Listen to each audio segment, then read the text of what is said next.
So కింగ్డమ్లో కూడా throughout character ఒక తెగ నాయకుడిగా ఈ మంచి పేరు వచ్చింది కదా. ఇప్పుడు అంటే జనరల్గా ఒక క్యారెక్టర్ ఆర్టిస్ట్ కంటే ఏదో ఒక 2-3 సీన్లో కనిపించడం అంటే హీరో బేస్డ్ స్టార్ హీరోలు ఒక యాక్షన్ హీరోలు ఉన్న సినిమాల్లో క్యారెక్టర్ ఆర్టిస్టులకు అంత ఇంపార్టెంట్ ఉండదు. బట్ వేరేస్ ఇందులో మీకు త్రూఅవుట్ ఇంపార్టెన్స్ ఉంది. సో మీకు ఈ సినిమా రిలీజ్ అయిన తర్వాత వచ్చిన మంచి బెస్ట్ ప్రశంసలు అంటే ఏంటి? అంటే మీరు ఇప్పుడు రెగ్యులర్గా చేస్తున్న సినిమాల్లో చూస్తే మీకు మ్యాక్సిమం నేను అలాగే అంటే ఆ లుక్తోనో లేకపోతే ఆ దగ్గర లుక్తోనో లేకపోతే అలాంటి దగ్గర క్యారెక్టర్స్ ఎక్కువ చేస్తున్నా. కానీ ఈ మధ్యలో కింగ్డమ్ చాలా స్పెషల్ ఫిల్మ్ నాకు. ఎలా అంటే కథ నాతో మొదలవుతుంది.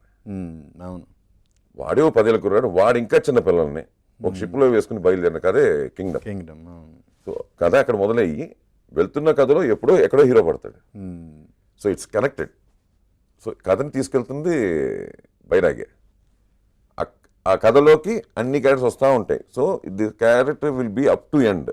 ఎందుకంటే తను బయలుదేరిందే కదా, ఆ గమ్యం అది ఎక్కడ చేరుతుంది అన్నదే కదా బేసికల్లీ. సో ఫస్టే క్లైమాక్స్లో అంత బ్యూటిఫుల్గా మొత్తం మీకు ఆఫ్టర్ వన్స్ ఈ ప్రజెంట్ సిచ్యువేషన్ అయిపోతుంది. ఆ మురుగన్ అనే క్యారెక్టర్ని ఎప్పుడైతే ఎలిమినేట్ చేస్తున్నాడు, బికాస్ ఇట్స్ ఓపెన్ కాబట్టి కొంచెం మోర్ ఇంటూ డీటెయిల్స్కి వెళ్తున్నా.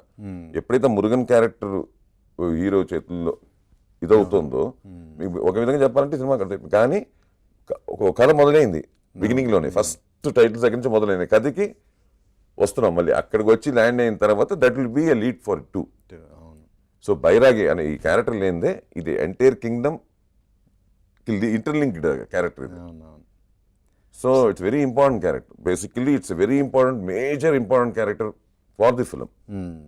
అండ్ అభివృద్ధి ఎక్కడెక్కడ అవసరమో అక్కడంతానే మనం ఎప్పుడు కథ ప్రకారం మనం ఒక ఎడిటెడ్ వర్షన్ లేకపోతే మనం ఎప్పుడెప్పుడు ఇవ్వాలి, ఎప్పుడెప్పుడు రావాలి, యాజ్ పర్ దాని ప్రకారం వెళ్తుంది. ఎందుకంటే ఓవర్ డోస్ కూడా అవ్వకూడదు. ఎందుకంటే సినిమా ఇంకోలా వెళ్తూ ఉంటుంది. మీకు తెలుసు, ఇంట్రడక్షన్ అయినప్పటి నుంచి హీరో ఇంకో ఎమోషన్స్ వెళ్తూ ఉంటుంది. దాంట్లో ఈ ప్యారలల్ ఎమోషన్ తీసుకొచ్చి ఎక్కడో చోట కలిస్తేనే దానికి మళ్ళీ ఒక 2 లీడ్ వస్తుంది.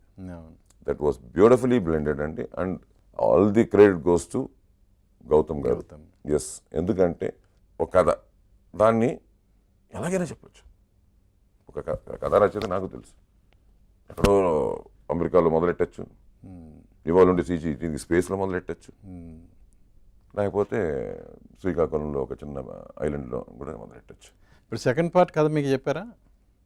అంటే నాకు టోటల్గా run through of the film కథగా తెలియదు, కానీ ఐ నో. ఎందుకంటే నాకు కొంచెం చెప్తేనే కదా ఫస్ట్ హాఫ్లో మనం కొంచెం లీడ్స్ దొరుకుతాయి చేయడానికి, పర్ఫార్మెన్స్ చేయడానికి కూడా.